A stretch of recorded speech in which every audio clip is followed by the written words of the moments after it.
Hello, it's Audrey from Paper and I Online. And just as promised, this is just a short little card class to show you how to use your metallic watercolor paints.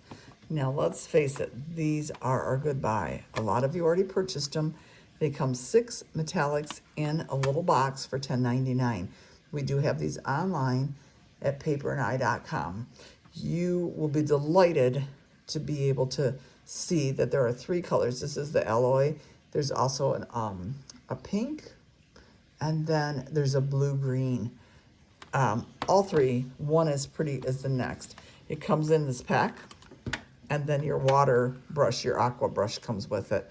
If you're not familiar with aqua brushes, of course mine's full of paint, but you fill them by putting it down into a water cup, and you squeeze and you get your water back in there. You can leave it uncovered. It just continually has water flow, which is nice when you're working with the metallics. We're going to show you how to do this one card, and we won't do the whole thing, but we're going to do a bit of it. You also, the only other side thing you'll need for doing the painting part is a sprayer. I like both. This is a Misty sprayer, and I really like this from Spellbinders, and we do carry those. We do have some of the other ones too. I like both. You always want to wet down your metallics or wet down your paints, and you can spray with this just the same. So either bottle or either type works, and I have some paper towels on the side too. When you start this project, you will need your own watercolor paper, and if you take one 8.5 by 11 sheet, you can get a whole bunch of card backs ready at once. See how this looks without that paper? These don't match up. I don't know where this matches up. But anyways, I don't know how it was, but I cut it. So you can start cutting it for your cards when you're done. For ease and so that you don't have to watch me in pure boredom, I went ahead and cut one size paper. I like to use the side with tooth on my watercolor paper when I'm doing this. And this is just so relaxing and so easy. So, but I would suggest you to do a whole sheet at once, 8.5 by 11.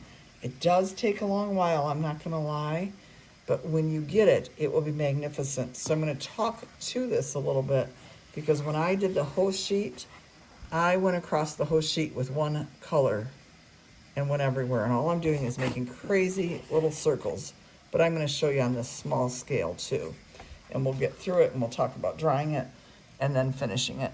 So I'm going to go ahead and start with the darkest, which is quite a bit. That's not very wet, so we'll see how it works. No wet on your watercolor paper. You're just making circles. Cool. And if you go like this, you'll get a nice pattern on your circles, and your circles don't have to be sized. This is watercolor paint, so it's going to have to dry, right?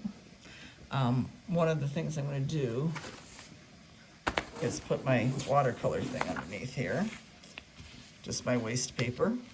I always use my scrap copy paper. I'm gonna put a little more water on here. You could also squeeze your, whoops, that one's not open. Either one could be used, I'm sure it opens. You can squeeze from your water brush too, your aqua brush. So a perfect circle is not a must, but sort of a circle-ish, right? Now you're going to have the paper towel because you have to clean this in between, and I went with the darkest first. Maybe that's just so I can see where my dots and blobs are. When you're doing this on a whole 8.5 by 11, it takes a little while, and it does have to dry. So if you have a heat tool, that can go faster, but I just let it dry. It dries fairly quickly. So off to the side, I'm using the paper towels and cleaning my brush into my paper towel, and I can show you that. I want most of that dark color out of there. I'm not going fancy and going to any sink and rinsing each time. I just use the same paper towel over and over. So this is pretty clean, and this is still pretty wet because I sprayed it all in the beginning. If you have to respray it or re-wet it, you can. This one's a little bit lighter, but you can definitely see the difference when you start letting it dry. I'm going to put one closer here so you can see it. And in each palette, you'll have 6 colors, and it's so fun. Now we're just gonna do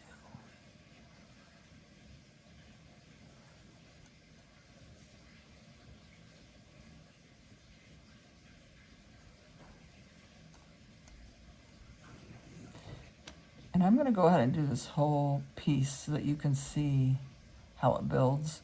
And it's going to take us a while, so keep working. You can work right along with me. I'm not speeding it up. And so that means it takes even longer, but I want it drying time. And I want to be able to show you some overlap. And that's really what it's going to be.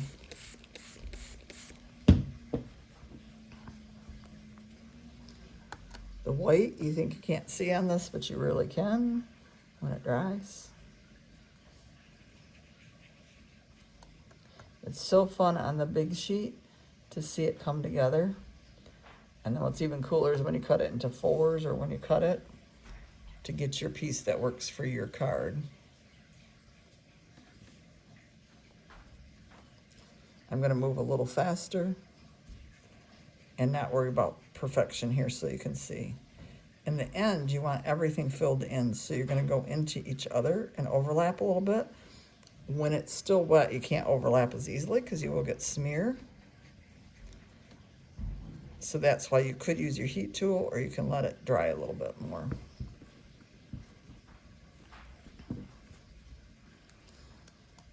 I'm going to spray again.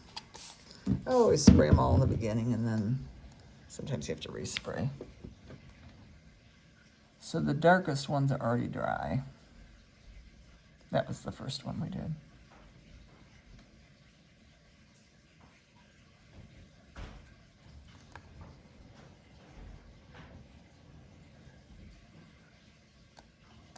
It's a crazy little technique, and it works fun. And no rules, really. Except for fill in all of the spaces.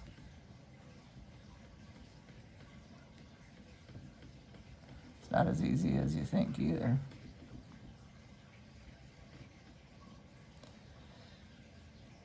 Where I work from now, you can hear our pipes as people are doing laundry. And yes, Greg's doing laundry. Many of you who have been with us for a while know Greg. That's my husband, my sidekick on a lot of Facebook Lives. If you haven't watched our Facebook Lives, they're always lively and fun to know about. And we always do tips and tricks on there and show little things besides showing what's new and what's what in our classes. I'm gonna go on to another color.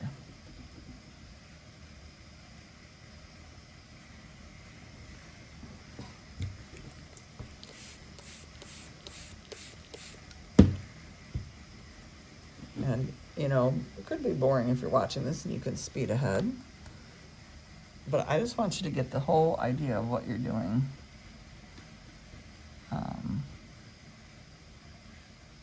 And where you come from. And that you can overlap a bit to get into those spots.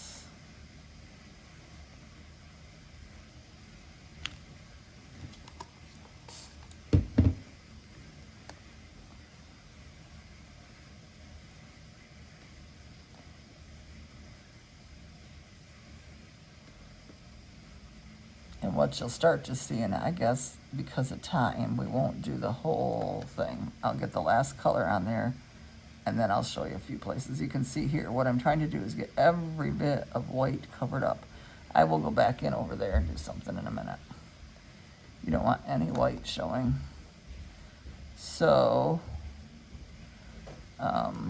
hopefully there's no extra noise down here besides the water.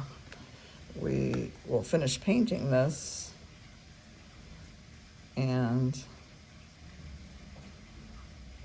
then I'll show you the end result in a second.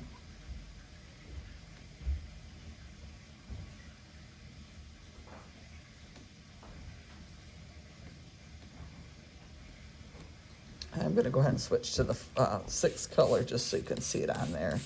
And these all dry quite quickly.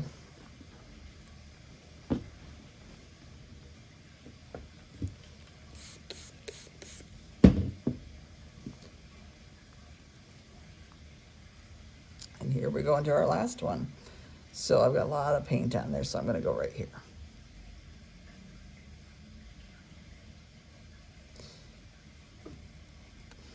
Should play some music over our laundry.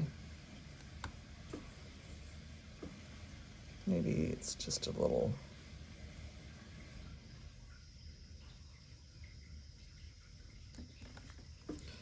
Trying to show you filling in spots. You definitely want to fill them all in. And then as it's drying, you can overlap, like I said, because that doesn't look bad. Now I'm going to show you one that's finished and cut. So that you can see how, when it's all dry, how it looks. And it's two different kinds of watercolor paper, so you get a different texture or look.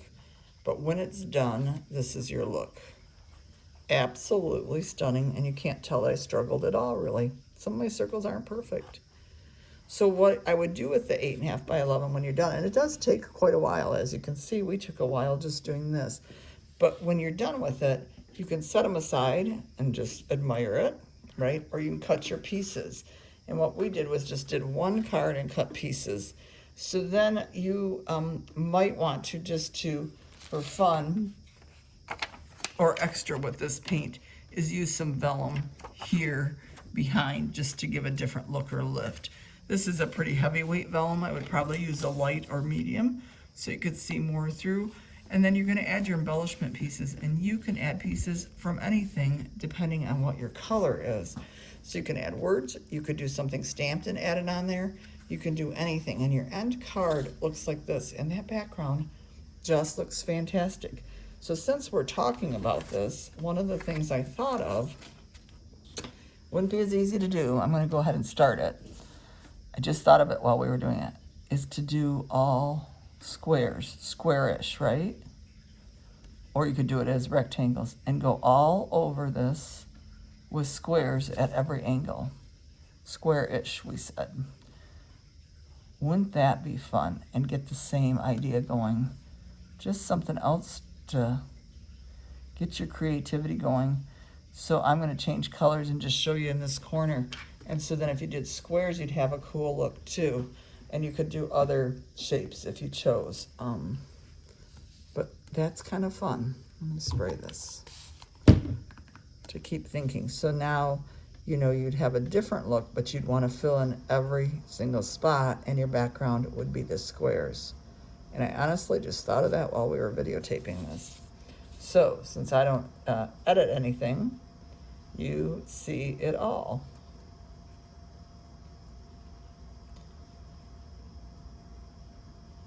And do a third color in there so we can just start to see how this looks. I honestly haven't done it, and just wanted to play and share it as an idea with you. And I'm sure you get many more ideas. One of the places you can share your ideas with all the people who shop with us and follow us and know about Paper and I and are interested in Paper and I products and what we do is Paper and I VIP Crafters. If you haven't joined, please do. Some of our customers showcase their work. We rarely showcase our work, although we are a little more now. But we want our customers to share what they've made. And you can put on here all the shapes you made or your finished cards with this so others can get inspired too. Be kind of fun. So don't put your squares all going the same way. Not quite the same feel, but it can work. That's a weird square. Yeah, not all squares are perfect. And you definitely want to let the squares dry, right? Just gonna do a little bit more. I guess I'm getting carried away here on camera, which, you know, those of you who knew me from the store knew that sometimes our creativity didn't stop at the door. We would come up with all kinds of fun things. And doing it with each other is more fun sometimes than alone. So I think this will box in beautifully with squares. Not quite the same look, a little more structured, but here we go. Let's just put the silver in there. Yeah, nope, we already did that silver. Oof. We are gonna put more silver in here. Could make your boxes bigger too. But I would just keep making them. Yeah. And see how it comes out. You can start to see it's going to come out okay.